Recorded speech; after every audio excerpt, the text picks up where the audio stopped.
Okay, so imagine you're told you need a blood test, Right. but instead of the usual needle and vials, you're offered like just a simple finger prick. Yeah. Hundreds of tests from a single drop of blood. Mm-hmm. That was the promise of Theranos, this company that like captivated the world with like this totally revolutionary vision. Yeah. And that's what we're going to unpack today. Oh. We're using this really insightful YouTube video Right. from this science education channel called Evrim Asaka, Okay. which I think is like evolution tree in Turkish. Interesting. So it's a very cool like outsider's perspective on this Yeah. company that like soared to these unimaginable heights and then crashed. yeah. Yeah, and what's really striking, I think, about Theranos is that it wasn't just about the convenience factor. Right. You know, Elizabeth Holmes, the founder, she really tapped into this, like, deep desire for healthcare to be less invasive. Less intimidating. Less intimidating. Yeah, exactly. Okay, so let's rewind a bit. Who was this Elizabeth Holmes? Hmm. And how did she manage to convince like the entire world that this technology that seemed impossible actually worked? Well, so Holmes was a Stanford dropout, barely 19 when she founded Theranos back in 2003. Wow. And her goal was nothing short of like disrupting this entire blood testing industry. Okay, sure. This is an industry that's, as you can imagine, deeply entrenched, Yeah. reliant on these, you know, really well-established methods that haven't really changed all that much over the decades. So she was a young outsider taking on this Yeah. like massive system. Exactly. Classic Silicon Valley story. Yeah, it really is. And she played the role, I mean, brilliantly. Holmes, with her, like, intense gaze and the Steve Jobs-esque black turtlenecks, Yeah. very intentionally cultivated this image of, like, visionary genius. Right. The video even points out that she deliberately deepened her voice. What? To project more authority, yeah. She deepened her voice. I've never heard that before. Yeah. It's fascinating and like unsettling at the same time. Mm-hmm. I know. It's like she was consciously constructing this persona. Totally. Yeah. But why Steve Jobs specifically? There are other tech icons, right? Right. I mean, I think that's where the brilliance of her strategy really comes in. huh. You know, Jobs wasn't just a successful CEO. He represented this whole cultural phenomenon. Yeah. You know? Yeah. He tapped into our fascination with, you know, elegant design, cutting-edge technology, and that whole, like, rebel genius archetype. Right. By mirroring Jobs, Holmes wasn't just, like, building a company. She was building a whole mythology Around herself. around herself at Theranos. And it worked. I mean, she got this board of directors with former secretaries of state, military leaders, business titans. These are not people you would expect to be easily fooled. Right, exactly. Yeah, and that's a key point here. Mm-hmm. Holmes very strategically targeted individuals with really impressive credentials, Right. but limited knowledge of, like, the actual biomedical field. She understood that their endorsement would give her this huge amount of credibility, even if they couldn't fully grasp, like, the complexities of the technology she was claiming to have developed. It's like she weaponized their authority. Absolutely. And speaking of the technology, Right. this is where things start to get really interesting. Yeah. Theranos' device, the Edison, Right. was supposed to run hundreds of tests on this, like, tiny drop of blood. Yeah, it does seem. It seems like straight out of Star Trek. It really does. But that's where the facade starts to crumble. Yeah. Because the science behind, like, traditional blood testing is really complex. Yeah. Like, different tests need different methodologies, different types, different amounts of blood. Mm-hmm. So to think that you could miniaturize all of that onto one device was, to put it mildly, a stretch. It was a stretch. Were scientists skeptical from the beginning? Absolutely.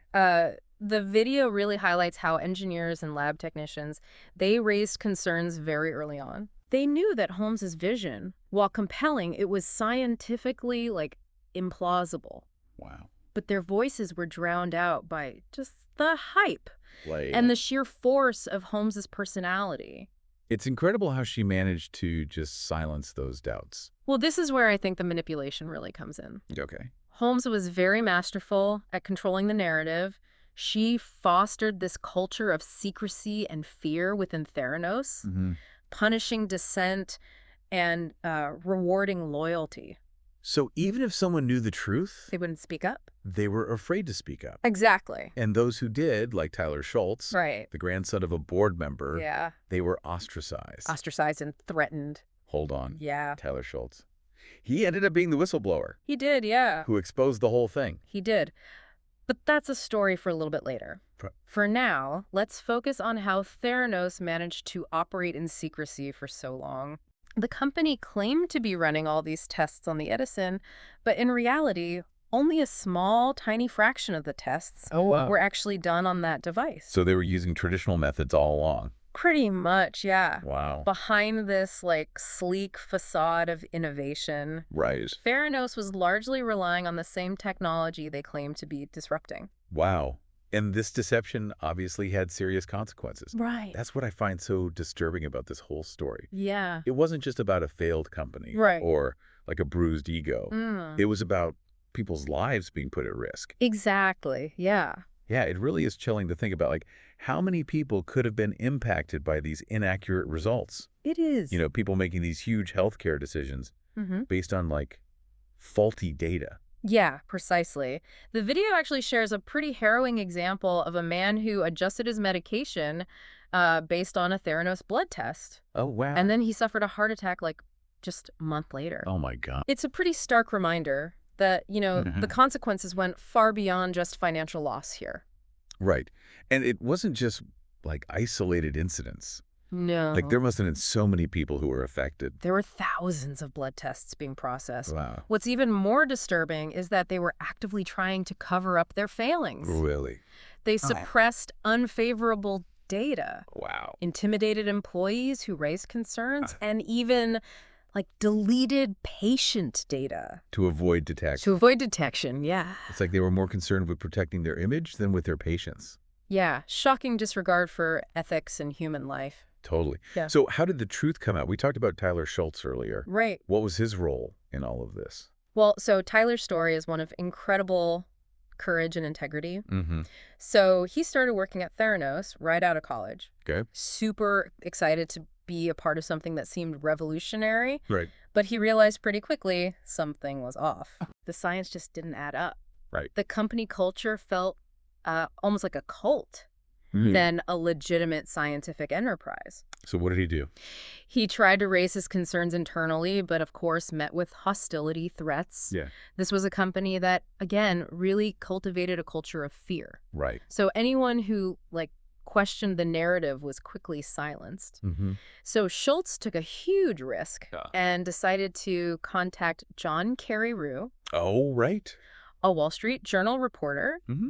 who specialized in investigative journalism. His reporting on Theranos was amazing. Yeah, groundbreaking. I mean, he faced so much pressure from the company. Yeah, they tried to discredit him, his sources. Oh, It's incredibly persevered. And it wasn't just him, right? No, you had other journalists, Other whistleblowers whistleblowers, regulatory agencies. starting to investigate. Yeah. So then it all just came crashing down, It did. The Wow. Wall Street Journal published this series of exposés. detailing all the fraud. Yeah.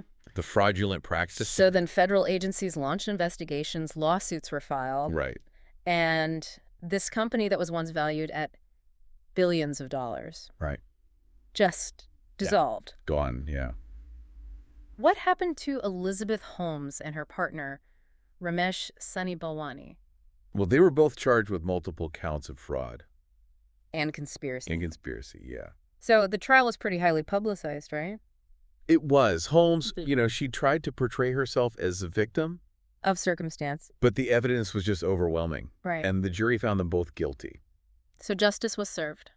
To a degree, Okay. they were both sentenced to prison, which was a pretty significant victory, I think, for accountability. Mm-hmm.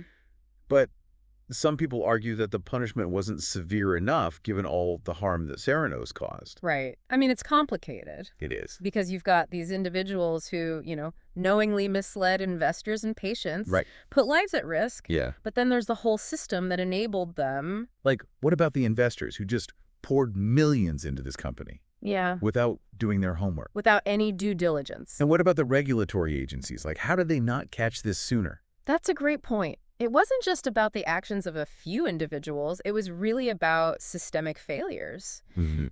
It exposed the dark side of Silicon Valley's whole obsession with growth and disruption. Yeah. And it raised some serious questions about the ethics of, venture capitalism. Makes you wonder, could something like this happen again?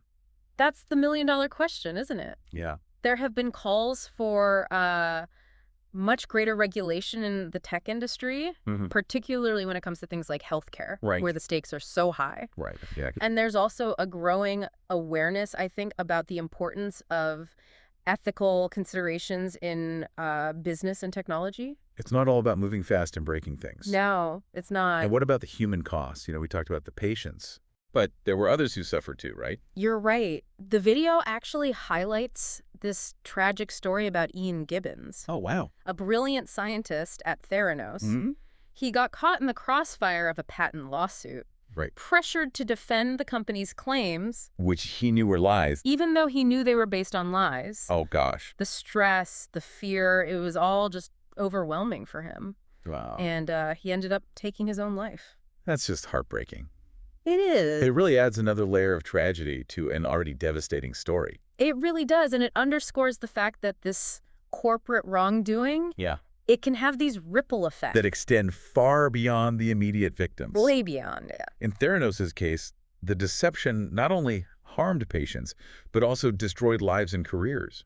It did. Yeah, it makes you realize the real human cost of these corporate scandals. Absolutely. It's not just about numbers on a balance sheet. It's about people. Yeah. And it also, I think, highlights, how important whistleblowers are. In these situations, without people like Tyler Schultz and Erica Chung, another employee at Theranos who came forward. Oh, right. Erica Chung. Yeah. I haven't heard that much about her role in all this. So Chung was a lab assistant at Theranos. Oh, okay. And like Schultz, she started noticing these irregularities. In the testing procedures. And she was really concerned about the patients, So she tried to raise these concerns internally, but was met with that same culture of intimidation and secrecy that had silenced so many others. So what did she do? She eventually left Theranos Okay. and contacted a regulatory agency. Wow. And her actions, along with Schultz's, were really instrumental in, starting those investigations. That led to Theranos' downfall. It's just, it took so much courage for them to come forward. It did? Knowing the repercussions they could face. Absolutely. And it makes you wonder, How many other Theranoses are out there? how many companies... Built on hype. Deception, yeah. Just waiting for someone to expose the truth. It's kind of unsettling. It is unsettling. The Theranos story, exposed this vulnerability, I think. In our system, This, susceptibility to these charismatic leaders. Who promise the world. Right. They promise these revolutionary solutions. And it's not just Silicon Valley, right? Yeah. We see this in other industries. All the time. Where profit, innovation, overshadow ethics. Yeah, it's a cautionary tale, I think, the Theranos story. Yeah.